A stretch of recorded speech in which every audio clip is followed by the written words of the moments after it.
Hey, what's up, everybody? It's International Master John Daniel Bryant. So I just got back from a tournament last weekend, the Golden State Open, up in Northern California, Concord, and I won clear first with 6 out of 7, and I got a nice payday. You can see the results in the description.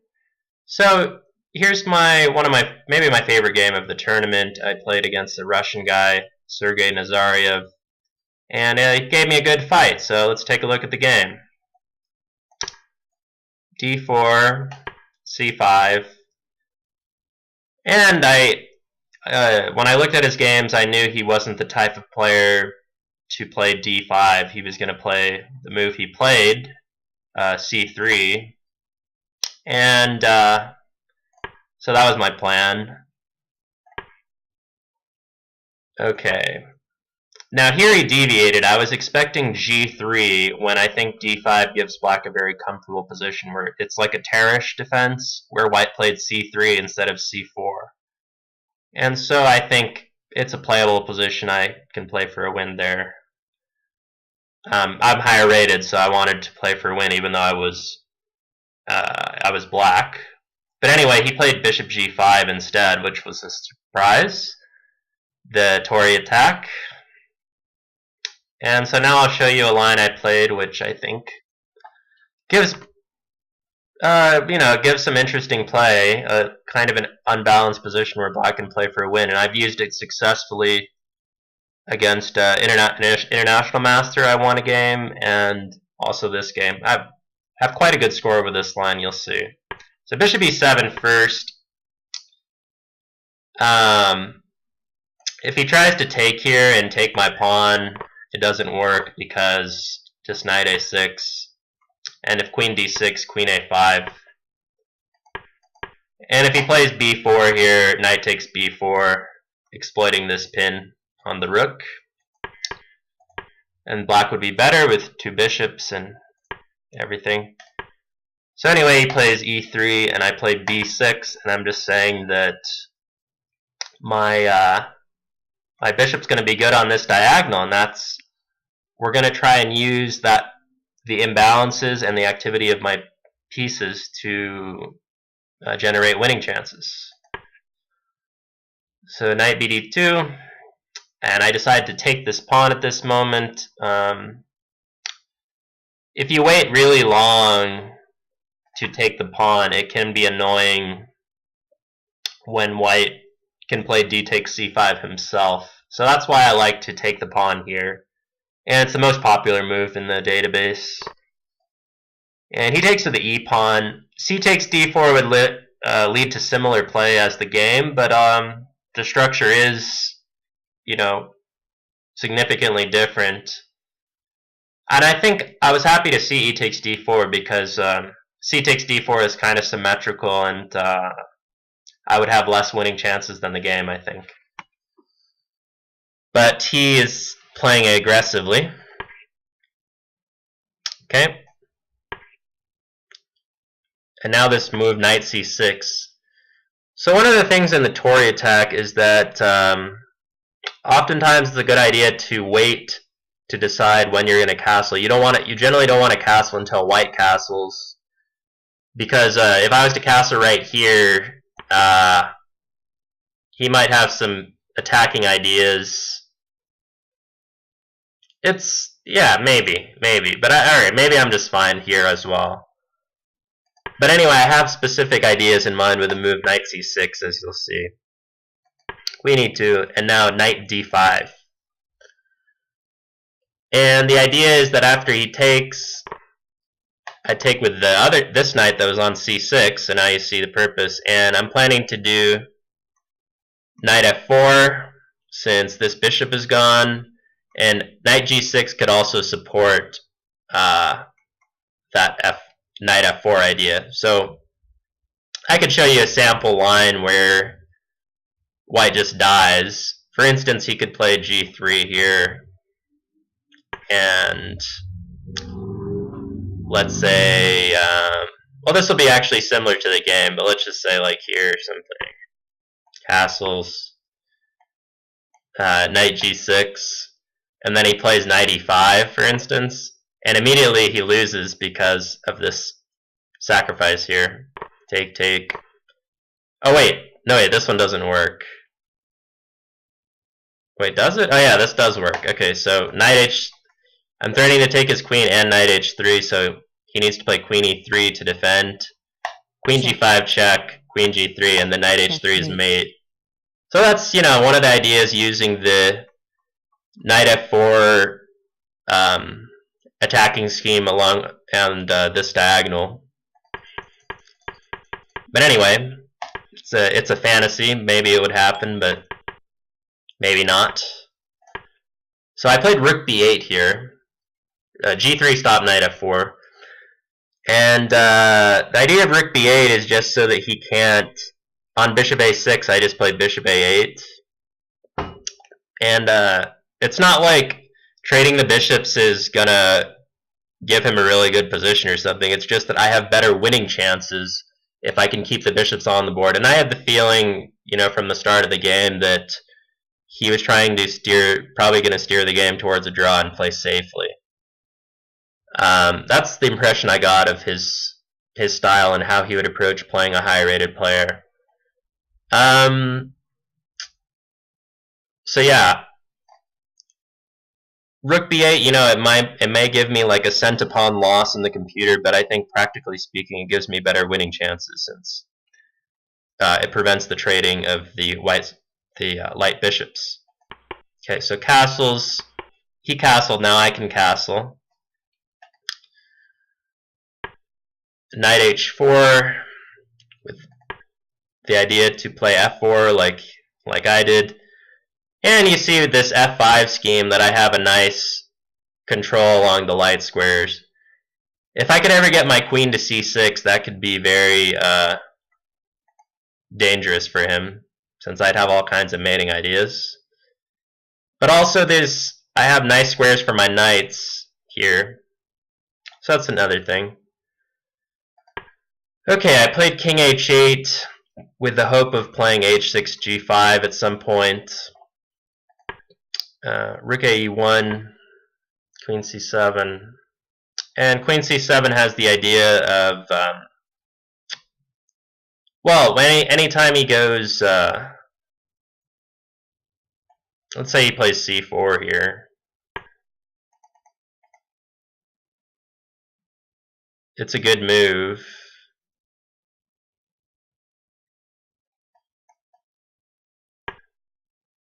Yeah, the idea is that I think d5 is not working that well here.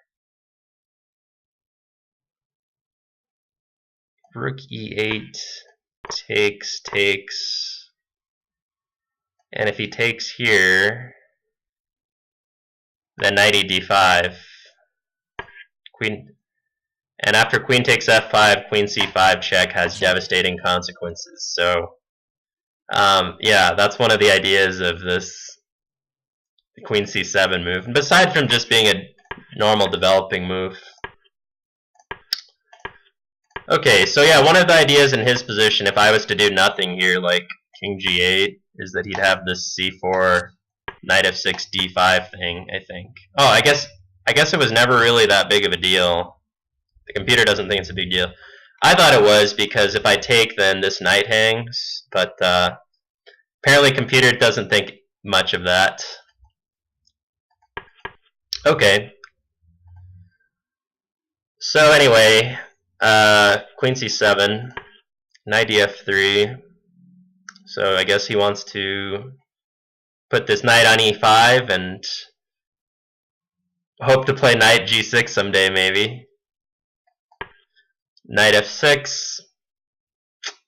So I'm transferring this knight to e4 perhaps with that move. Queen e5. Now he's offering a queen trade. Obviously I don't want to take, because that would allow f takes e5 or d takes e5, and my d7 pawn would be backwards. So I don't want to improve his structure like that and make my d7 pawn weak. However, if I move away, then I feel that I've lost a lot of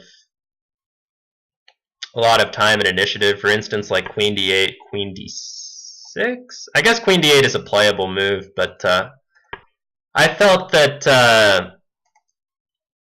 it's time to just accept the queen trade, because moving away really kind of gives him extra time. So I played rook fc8, just preparing for this endgame, and I think that he was trying to trade pieces, make a draw, so it's a good idea.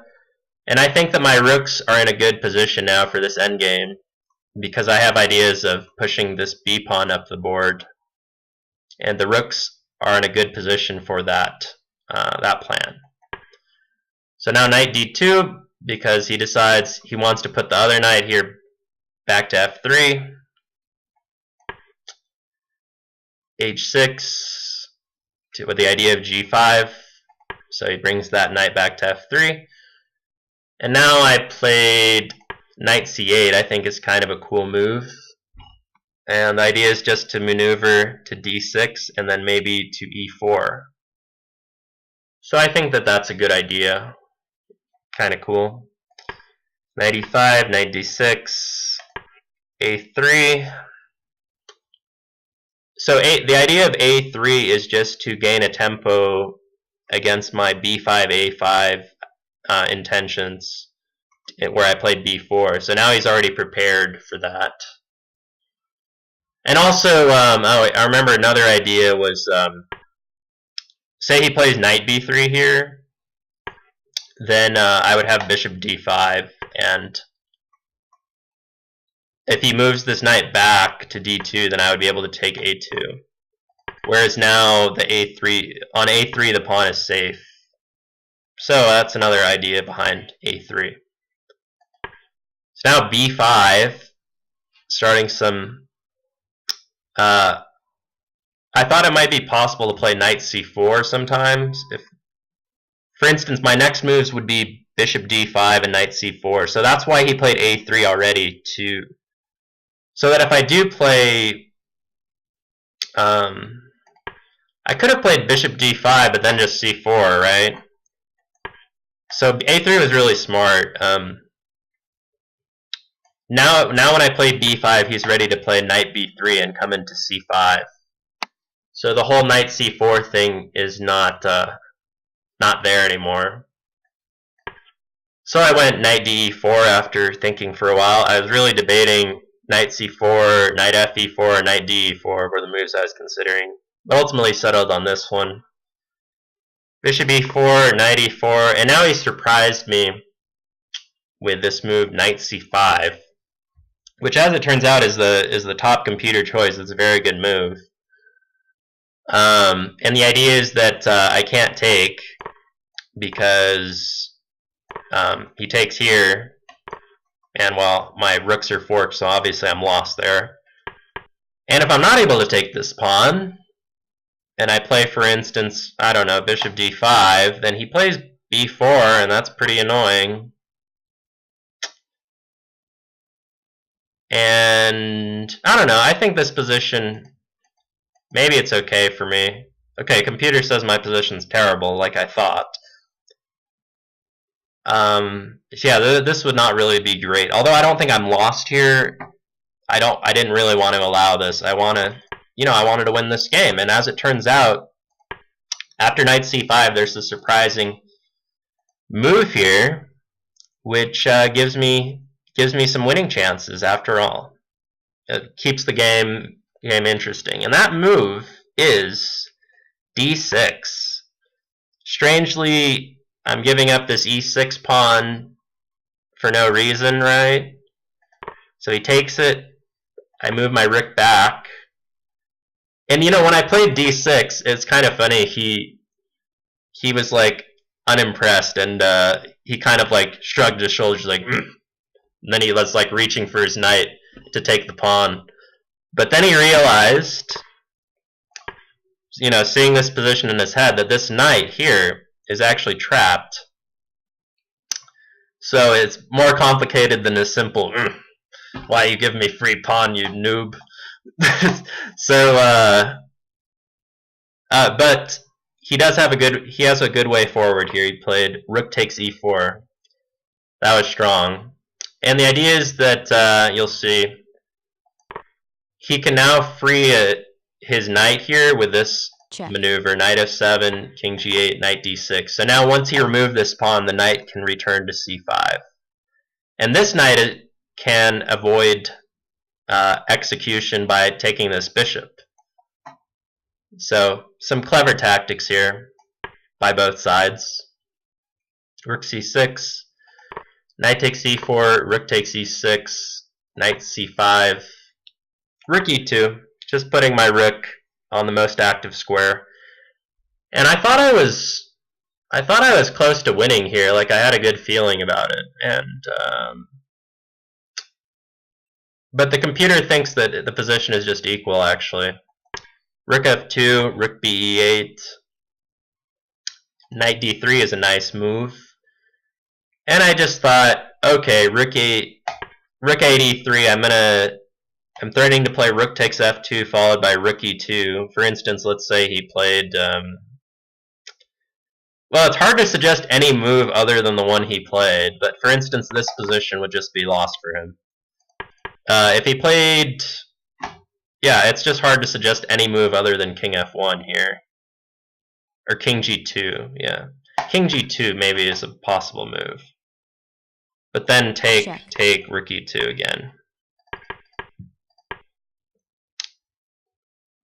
If I'm able to trade rooks and then have a rook that's deep in his position, either the second rank or the first rank, then I'm going to be able to target his weak pawns, and it'll be difficult for him. So currently it's a rook versus a knight and two pawns. Usually you want a bishop, but the knight's doing pretty well in this case. So he played knight e5, and that was a mistake. And this allowed me to have an advantage here. The correct move was king f1. And I don't know if you see why yet. But there's this idea, rook takes f2, king takes f2, surprisingly. And after rook takes d3, king e2, my rook is trapped. So that was, that's pretty surprising. Actually, black is lost now because I'm going to lose the rook. So I would be forced to just take here and go back. And this position should be a draw now. I lost my initiative, and he can continue with perhaps knight e5 and king e3, king d3, and so forth. And I think the right outcome for this game should be a draw. I will always be able to create enough play with something like g5 or a5 to get enough counterplay before his two pawns will kill me there. Okay, so anyway, he didn't do that, fortunately. He played knight e5, and now I'm better. Rook e1 check, king g2, rook e2, knight f2, knight d3, sorry, and now I take rook h1, kind of trying to make his king go back there before I transfer to d1 and play rook d2 and win this pawn. So h4 is the best move. King f7, king e3, so we're both bringing our kings towards more active positions in the center, in the endgame. And king e7. I had a reason for this, which is that, well, basically he doesn't have any immediate checks when I'm on the dark squares, so I thought there was a good reason to do this. Well, I think I was seeing if king e6 that he can do this one. And then rook b1, knight c5 check or something. It was something like this. I don't remember exactly where I think that check was going to be annoying. But anyway, I don't remember. So king e7, b3. Yeah, he played b3. And that was this is actually the losing move here on move 40, which is the time control. For several moves now, I was the last 10 moves or something, I was playing pretty quickly. I was trying to pressure him on the clock to induce a mistake, and I succeeded right on the last move of the time control. Yeah, b3 is the losing move. As it turns out, if he just sits here,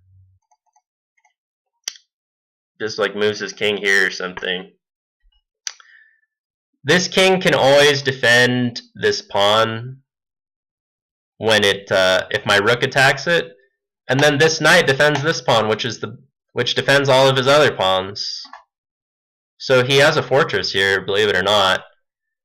Anytime if I try and bring my king to b3, he's able to play. His king will be on e3 first of all, and then he'll play d5, king d4, and it's hard to stop this d pawn. For instance, like imagine that the pawn got to d7 and his knight is on e5. Like that's clearly, I could even be worse there. So yeah, he has a fortress, but b3. Now I'm able to play rook b1, and he doesn't have any more fortress. So now I'll show you how I clean up this game, basically. Knight c5, check, check, in order to bring his king away, but it didn't really matter. So the problem was that he has to defend pawns on both sides of the board now and it's very difficult. Yeah, he's not able to do so. Rook g1, check. Okay, take. Check. Check. Check. Okay, and I played here rook e3, which was a strong move. From e4, I can eat his f4 pawn and his d5 pawn, so that's very good. And also it pushes his king away to a less dominant position, because the last thing I want to allow is for him to play king d4, c4, c5. So rook e3 immediately is going to push his king back somewhere. Takes my pawn, and here I played rook e4 check, king b5, and unfortunately I played king takes d5 when rook takes f4 is better according to the computer. And the point is that after c4 it's very difficult for him to achieve c5 because the d5 pawn will hang. So black is just winning here. Yeah, but I had this, I had an irrational fear of these two passed pawns. So I just decided to take this one off the board, king takes d5. And the problem is after this that now I'm really low on pawns. And if he takes this pawn, it'll be rook against knight, which is a draw. Unless I can cut off the knight from his king, in which case I'll win the knight, and then it's a win, king and rook versus king. So I spent a lot of time in this position here, and I came up with a nice way to win the game. There's two options to consider, I think.